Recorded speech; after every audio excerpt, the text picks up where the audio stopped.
বিসমিল্লাহির রহমানির রহিম। সুপ্রিয় শিক্ষার্থী, আজকে আলোচনার বিষয় হলো বাংলাদেশ ও বিশ্ব পরিচয় অষ্টম শ্রেণীর সিলেবাস এবং প্রশ্নের ধারণা সম্পর্কে। প্রথম অধ্যায়ে তোমরা কি কি শিখবা? ঔপনিবেশিক যুগ ও বাংলার স্বাধীনতা সংগ্রাম। পার্ট 1 বাংলার ঔপনিবেশিক শাসন। পার্ট 2 হলো বাংলার ইউরোপীয়দের আগমন ও বাণিজ্য বিস্তার। পার্ট 3 হলো বাংলার ঔপনিবেশিক শক্তির বিজয়। পার্ট 4 ও 5 হলো ঔপনিবেশিক শাসন ও শোষণ। পার্ট 6 ও 7 হলো ঔপনিবেশিক শাসনের প্রতিক্রিয়া, বাংলার নবজাগরণ ও ব্রিটিশ বিরোধী আন্দোলন। পার্ট 8 হলো লাহোর প্রস্তাব ও পাকিস্তান প্রতিষ্ঠা। এরপরে দ্বিতীয় অধ্যায় ঔপনিবেশিক যুগের প্রত্নতান্ত্রিক ঐতিহ্য। পার্ট 1 হলো ঢাকা শহরের প্রত্ন নিদর্শন। পার্ট 2 হলো ঢাকার বাইরের প্রত্ন নিদর্শন।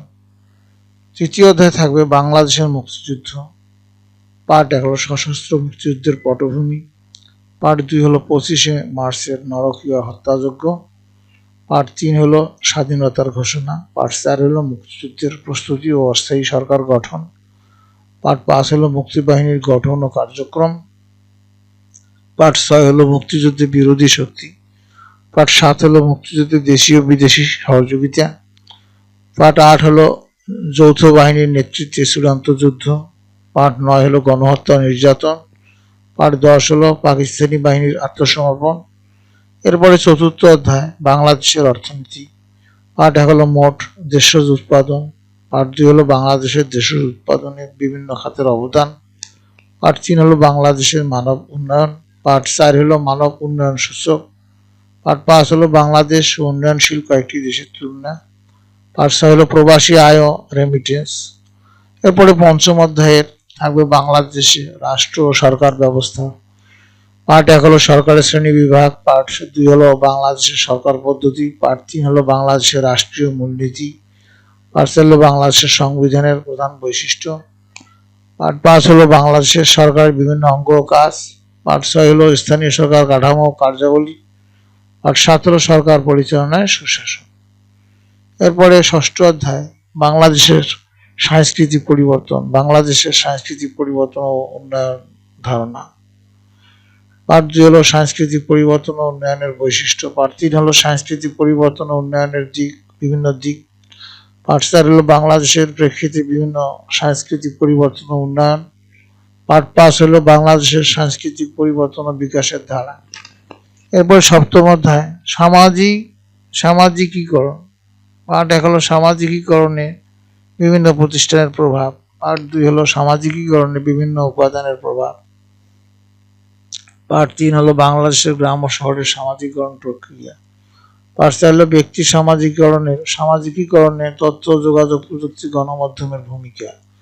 পার্ট 5 হলো বিশ্বায়ন এবং সামাজিকীকরণ প্রক্রিয়া। অষ্টম অধ্যায় বাংলাদেশের বিভিন্ন নৃত্যগোষ্ঠী। বাংলাদেশের বিভিন্ন নৃত্যগোষ্ঠীর ভৌগোলিক অবস্থান। পার্ট 2 হলো চাকমা। পার্ট 3 হলো গারো। পার্ট 4 হলো সাঁওতাল। পার্ট 5 হলো মারমা। পার্ট 6 হলো রাখাইন। পার্ট 7 হলো বাংলাদেশের চাকমা, সাঁওতাল, রাখাইন নৃত্যগোষ্ঠীর সাথে বাঙালি সংস্কৃতির সংমিশ্রণ ও আদান প্রদান। নবম অধ্যায় বাংলাদেশের সামাজিক সমস্যা।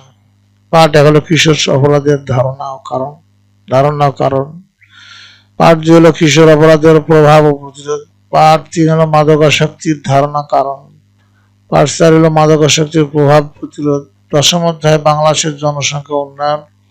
পার্ট 1 হলো বাংলাদেশের জনসংখ্যা নীতি। পার্ট 2 হলো জনসংখ্যা নিয়ন্ত্রণে সরকারি ও বেসরকারি উদ্যোগ। পার্ট 3 হলো জনসংখ্যার সাথে জনসম্পদের সম্পর্ক। পার্ট 4 হলো জনসংখ্যাকে জনসম্পদে রূপান্তরের কৌশল।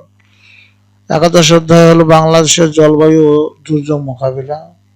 পার্ট 1 হলো বৈশ্বিক উষ্ণায়নের ধারণা।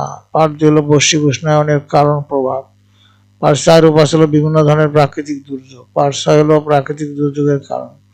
পার্ট 7 হলো বাংলাদেশের জীবন অর্থনৈতিক দুর্যোগের প্রভাব। পার্ট 8 হলো দুর্যোগ মোকাবেলায় করণীয়। দ্বাদশ অধ্যায় হলো বাংলাদেশের প্রাকৃতিক সম্পদ। পার্ট 1 বাংলাদেশের বিভিন্ন প্রাকৃতিক সম্পদ। পার্ট 2 হলো আর্থসামাজিক অগ্রগতিতে প্রাকৃতিক সম্পদের ভূমিকা। পার্ট 3 হলো বাংলাদেশের জীব বৈচিত্র্য। পার্ট 4 হলো বাংলাদেশের প্রধান শিল্প। পার্ট 5 হলো বাংলাদেশের আর্থসামাজিক উন্নয়নে শিল্পের অবদান। এরপরে ছিল ত্রয়োদশ অধ্যায় বাংলাদেশ এবং বিভিন্ন আঞ্চলিক ও আন্তর্জাতিক সহযোগী সংস্থা। পার্ট 1 হলো ইউনিসেফ, পার্ট 2 হলো ইউনেস্কো, পার্ট 3 হলো ফাও, পার্ট 4 হলো ইউএনএফপি, পার্ট 5 হলো বিশ্ব স্বাস্থ্য সংস্থা, পার্ট 6 হলো জাতিসংঘ জনসংখ্যা তহবিল। এই ছিল তোমাদের সিলেবাস। এখন প্রশ্নের মানদণ্ড কিরকম থাকবে তোমাদের এই বাংলাদেশের বিশ্ব পরিচয় মোট হলো 100 নম্বর, ধারাবাহিক 40 এবং চূড়ান্ত হবে 60। 40 নম্বরটা হবে তোমাদের বর্ষগত পরীক্ষা, 20 নম্বর অ্যাসাইনমেন্টে পাস, ক্লাস টেস্ট কুইজে পাস, উপস্থিতির মধ্যে 10। এই হলো তোমার 10 আর 10 20 আর 20 40 নম্বর গেল। আর চূড়ান্ত যে মূল্যায়নটা অর্থাৎ বার্ষিক পরীক্ষা তোমাদের যে প্রশ্নটা হবে, এখানে বহু নির্ভর প্রশ্ন 20টি প্রশ্ন থাকবে, সকল প্রশ্ন তুলতে হবে। এখানে 1 নম্বর করে 20 নম্বর। সৃজনশীল প্রশ্ন থাকবে এখানে 8টা, 5 8 40 নম্বর। তো বিষয়বস্তু যেমন ইতিহাস থাকবে, ইতিহাস, ঔপনিবেশিক যুগ এবং বাংলার স্বাধীনতা সংগ্রাম, ঔপনিবেশিক যুগের প্রত্নতাত্ত্বিক ঐতিহ্য, বাংলাদেশের মুক্তিযুদ্ধ। এখান থেকে প্রশ্ন থাকবে 3টা, উত্তর দিতে হবে 2টা।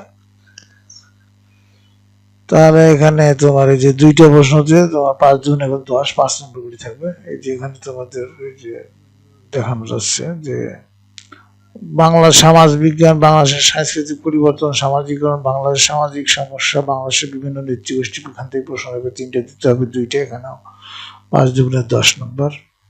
এরপরে ভূগোল, বাংলাদেশের জলবায়ু দুর্যোগ মোকাবেলা, বাংলাদেশের প্রাকৃতিক সম্পদ, বাংলাদেশের বিভিন্ন আঞ্চলিক আন্তর্জাতিক সহযোগী সংস্থা। এখানে 3টে প্রশ্ন থাকবে, 2টি উত্তর করতে হবে 10 নম্বর, 5 2 10।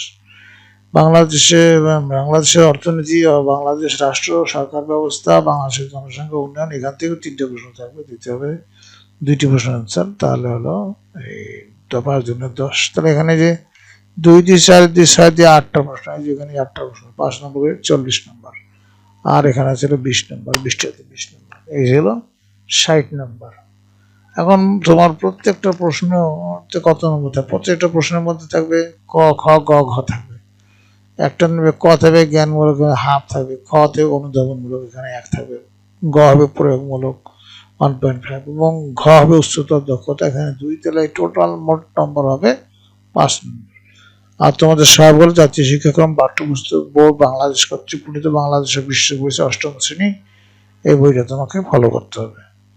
ঠিক আছে, এই হলো তোমাদের মোটামুটি এই বাংলাদেশের বিশ্ব পরিচয়ের সিলেবাস এবং প্রশ্নের ধারণা। আশা করি তোমরা বুঝতে পেরেছো। তোমাদের শারীরিক মঙ্গল সুস্বাস্থ্য কামনা করে আজকে এখানে বিদায় নিচ্ছি। খোদা হাফেজ।